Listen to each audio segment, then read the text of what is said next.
Hello ವೀಕ್ಷಕರೇ, welcome back to ಹರ್ಷಸ್ ಇದ channel. ನಾನು ಹರ್ಷಿತಾ. ನಾನಿವತ್ತು ಟೆರೆಸ್ಗೆ ಬಟ್ಟೆ ಒಣಗಾಕೋಣ ಅಂತ ಬಂದೆ. ನನ್ನ ಮಗ ಕೂಡ ಬಟ್ಟೆ ಹಿಂಡಿ ಒಣಗಾಕೋದಕ್ಕೆ ತುಂಬಾ ಹೆಲ್ಪ್ ಮಾಡ್ದ. ಅದಾದಮೇಲೆ ಈಗ ಬಟ್ಟೆ ಒಣಗಾಕಿದ್ದು ಕೆಲಸ ಮುಗೀತು. ಬಟ್ ನಾನೇನು ಮಾಡ್ತಿದ್ದೀನಿ, ನಾನು ನನ್ನ ಮಗ ಇಬ್ಬರೂ ಸ್ವಲ್ಪ ಬಿಸಿಲು ಕಾಯೋಣ ಅಂತ ಹೇಳಿ ನಿಂತಿದ್ದೀವಿ. ಯಾಕೆ ಬಿಸಿಲು ಕಾಯಬೇಕು ಅಂತ ಕೂಡ ನಾನು ನಿಮಗೆ ಇವತ್ತು ತಿಳಿಸ್ಕೊಡ್ತೀನಿ. ತುಂಬ ಡಾಕ್ಟರ್ಸು ನಮಗೆಲ್ಲ ಸಜೆಸ್ಟ್ ಮಾಡ್ತಾರೆ, ನೀವು ಬೆಳಗಿನ ಜಾವದ ಬಿಸಿಲು ಕಾಯಿರಿ. ಯಾಕೆ ಅಂತ ಅಂದರೆ ವಿಟಮಿನ್ ಡಿ ಡಿಫಿಷಿಯನ್ಸಿ ತುಂಬ ಜನಕ್ಕೆ ಕಾಡ್ತಾ ಇದೆ. ಸ್ಕಿನ್ ಪ್ರಾಬ್ಲಮ್ ಸ್ಟಾರ್ಟ್ ಆಗ್ತಾ ಇದೆ. ಎಲ್ಲಿ ಯಾರ ಮನೆಗೆ ಹೋಗಿ ಯಾರ್ದಾದ್ರೂ ಮನೆಯಲ್ಲಿ ಯಾರಿಗಾದ್ರೂ ಒಬ್ಬರಿಗೆ ಸ್ಕಿನ್ ಪ್ರಾಬ್ಲಮ್ ಇದೆ, ಅಲರ್ಜಿ ಇದೆ, ಅಥವಾ ನಮಗೆ ಬೇಗ ಸ್ಕಿನ್ ಟ್ಯಾನ್ ಆಗುತ್ತೆ ಅಂತ ಹೇಳ್ತಾರೆ. ಮತ್ತು ಹಲವಾರು ಸ್ಕಿನ್ ಪ್ರಾಬ್ಲಮ್ಸ್ ಬಗ್ಗೆ ಕೂಡ ನಮಗೆ ತಿಳಿಸ್ತಾ ಇರ್ತಾರೆ. ಬಟ್ ಯಾಕೆ ಇದು ಬರ್ತಿದೆ, ಮುಂಚೆ ಎಲ್ಲ ಯಾಕೆ ಬರ್ತಿರ್ಲಿಲ್ಲ ಅಂತ ಹೇಳಿದ್ರೆ, ಮುಂಚೆ ಎಲ್ಲ ಹೊಲದಲ್ಲಿ ಕೆಲಸ ಮಾಡ್ತಿದ್ರು ಜನ, ಅವ್ರಿಗೆ ಬರ್ತಿರ್ಲಿಲ್ಲ. ನೋಡಿ ಒಂದು ತರಲೆ ನೋಡಿ, ಇವನು ಇಳಿದು ಕೆಳಗಡೆ ಹೋಗಬೇಕು ಅಂತ ಇವಾಗ. ಬಟ್ ಇವನಿಗೆ ಅಂತ ಸ್ಪೆಷಲ್ಲಾಗಿ ನೋಡಿ ಫುಲ್ಲು ಜಾಗ ಇದೆ ಆಟ ಆಡೋಕ್ಕೆ. ಇಲ್ಲಿ ಅವನು ಖುಷಿ ಇಲ್ಲ ಆಡೋಕ್ಕೆ. ಬಟ್ ಇವತ್ತೇನೋ ಕೆಳಗಡೆ ಹೋಗಬೇಕು ಅಂತಿದ್ದಾನೆ.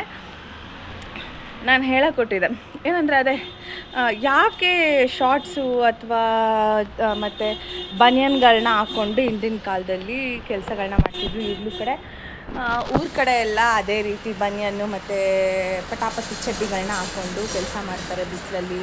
ಬಾಡಿನಲ್ಲಿರುವಂಥ ಸ್ಕಿನ್ನಲ್ಲಿ ಪೋರ್ಸ್ಗಳಿಂದ ಒಳಗಡೆ ಇದ್ದಂಥ ಬೇವರು ಆಚೆ ಬರ್ತಿತ್ತು. ಹಾಗೆಯೇ ಅದು ಎವಾಪ್ರೇಟ್ ಕೂಡ ಆಗ್ತಿತ್ತು. ಯಾವುದೇ ರೀತಿಯ ಸ್ಕಿನ್ ಪ್ರಾಬ್ಲಮ್ಸ್ ಬರ್ತಿರಲಿಲ್ಲ. ಬಿಸಿಲಲ್ಲಿ ಮೈನ ದಂಡಿಸಿದಾಗ ಫಿಸಿಕ್ಸ್ ಕೂಡ ತುಂಬಾ ಚೆನ್ನಾಗಿರ್ತಿತ್ತು.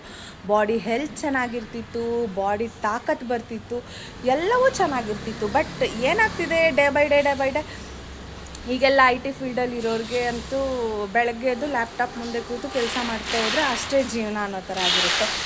ಇನ್ನು ಸಿಟಿನಲ್ಲಿ ಎಲ್ಲೋ ಅವರು ಕೆಲಸ ಮಾಡೋಕ್ಕೆ ಅವಕಾಶವೇ ಇಲ್ಲ. ಅಂದರೆ ಆಫೀಸ್ಗಳಿಗೆ ಹೋಗಬೇಕು, ಇಲ್ಲಾಂದರೆ ಮಾಲು ಅಲ್ಲಿ ಇಲ್ಲಿ ಅವ್ರದ್ದೇ ಆದ ಒಂದು ಆಕ್ಯುಪೇಷನ್ಸ್ ಇರುತ್ತೆ, ಅಲ್ಲಿ ಕೆಲಸಗಳಿಗೆ ಹೋಗ್ತಿರ್ತಾರೆ, ಮಾಡ್ತಿರ್ತಾರೆ. ಬಟ್ ಮೈನ ದಂಡಿಸುವಂಥ ಕೆಲಸ ಬಿಸಿಲಲ್ಲಿ ಮಾಡೋದು ಕಮ್ಮಿ ಇದೆ.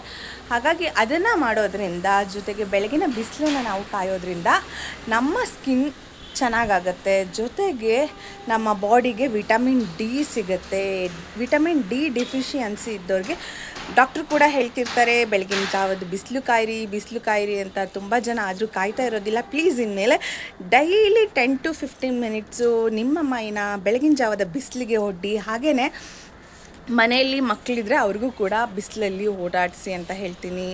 ನನ್ನ ಮಗ ಅಂತೂ ಇಲ್ಲಿ ನಮ್ಮ ಮನೆ ಮೇಲ್ಗಡೆ ಅಂದರೆ ಇಲ್ಲಿ ಆಂಟಿ ಮನೆ ಇದೆ, ಒಂದು ಆಂಟಿ ಮನೆದು ಪರ್ಕೆ, ಈ ಕೋಲು, ಮ್ಯಾಟು ಇದೆಲ್ಲ ತೊಗೊಂಡು ಓಡಾಡ್ತಿದ್ದಾನೆ. ಮಕ್ಕಳು ಹಾಗೇ ಏನು ಮಾಡೋದಕ್ಕಾಗೋದಿಲ್ಲ. ನಿಮಗೇನಾದರೂ ವಿಟಮಿನ್ ಡಿ ಡಿಫಿಷಿಯನ್ಸಿ ಇದ್ದರೆ ನಿಜವಾಗ್ಲೂ ಬಿಸಿಲಲ್ಲಿ ಸ್ವಲ್ಪ ಓಡಾಡಿ, ಬಿಸಿಲು ಕಾಯಿರಿ. ವಿಟಮಿನ್ ಡಿ ಡಿಫಿಷಿಯನ್ಸಿ ಕಮ್ಮಿ ಆಗುತ್ತೆ. ಬಾಡಿ ಹೆಲ್ತ್ ಜೊತೆಗೆ ನಿಮ್ಮ ಹೆಲ್ತ್ ಕೂಡ ತುಂಬ ಚೆನ್ನಾಗಾಗುತ್ತೆ ಡೇ ಬೈ ಡೇ ಅಂತ ಹೇಳ್ತಾ, ಮಕ್ಳಿಗೂ ಬಿಸಿಲು ಕಾಯಿಸಿ. ಎಳೆ ಮಕ್ಕಳು, ಪುಟ್ಟ ಮಕ್ಕಳು, ದೊಡ್ಡವರು, ವಯಸ್ಸಾದವರು ಎಲ್ಲರಿಗೂ ಕೂಡ ಬಿಸಿಲು ಅನ್ನೋದು ತುಂಬಾ ಇಂಪಾರ್ಟೆಂಟು. ನಿಜವಾಗ್ಲೂ ಬಿಸಿಲು ಕಾಯೋದ್ರಿಂದ ಇಷ್ಟೆಲ್ಲ ಅನುಕೂಲಗಳಿದೆ. ಎಷ್ಟೋ ವಿಟಮಿನ್ಗಳು ನಮಗೆ ಸಿಗುತ್ತೆ, ಮತ್ತು ಮಾರ್ನಿಂಗ್ ಫ್ರೆಶ್ನೆಸ್ ಕೂಡ ನಮಗೆ ಬರುತ್ತೆ ಅಂತ ಹೇಳ್ತಾ, ವೀಕ್ಷಕರೇ ನೆಕ್ಸ್ಟ್ ವಿಡಿಯೋ ಬರುತ್ತೆ, ಅಲ್ಲಿವರೆಗೂ ಕಾಯ್ತಾ ಇರಿ. Thank you so much. ನೀವು ಇಲ್ಲಿವರೆಗೂ ನೋಡಿಲ್ಲ ಅಂದರೆ ನನ್ನ ಹಳೆ ವೀಡಿಯೋಸ್ನ ಕೂಡ ಹೋಗಿ ನೋಡಿ. ಹಾಗೆ ಸಬ್ಸ್ಕ್ರೈಬ್ ಮಾಡಿ, ಲೈಕ್ ಮಾಡಿ, ಶೇರ್ ಮಾಡಿ. Thank you.